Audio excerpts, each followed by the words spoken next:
Kasabay ng panunumpa ng mga bagong halal na sangguniang panlalawigan members, Vice Governor at Governor ng probinsya ng Benguet ngayong araw June 30, bakante pa rin ang upuan para sa kongresista. Bagamat ibinasura na ng COMELEC 2nd Division ang 8 disqualification cases laban kay Benguet Congressman-elect Eric Yap noong Biyernes June 28, hindi pa rin siya naipoproklama ng Benguet Provincial Board of Canvassers. Tayo, magtulong-tulong tayong lahat. Gawin natin ang tama. Kapag tama, tayuan natin. Kapag mali, labanan natin. Because kung tayo ay magpapatakot sa mga gumagawa ng mali, our province will never progress. Mamayang alas 12, time to be nobody because ako ay si Eric Yap na lang. But again, the most important thing is yung nagawa ko sa Benguet, na alam ko marami tayong natulungan, marami tayong na-inspire. Yan ang challenge ngayon sa lahat ng public servant. Ayon sa kongresista, hinihintay pa nito ang desisyon mula sa COMELEC kung kailan nga ba ang kanyang proklamasyon.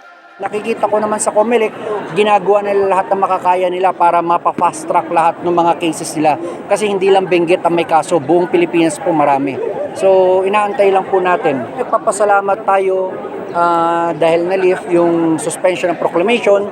Kaya lang syempre may proseso yan. Hindi naman pag na-lift, mapoproclaim tayo kaagad. So we just have to wait. But again, mataas ang paniniwala at pananalig ko at ang tiwala ko sa COMELEC na may paproclaim tayo dahil alam naman natin na ang COMELEC, they will always do the right thing.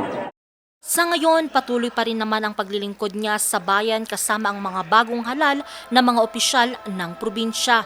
Katuwang niya rito ang kanyang kaalyado na si Benguet Governor Melchor Diclas sa pag-upo niya sa kanyang huling termino.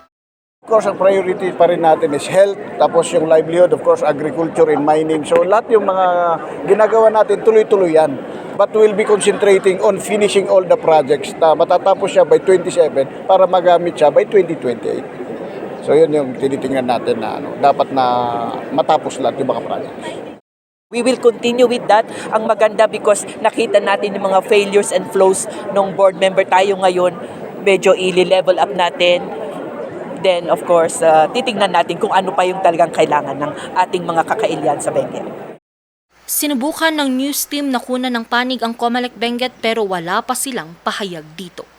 Angel Arquero, RNG News.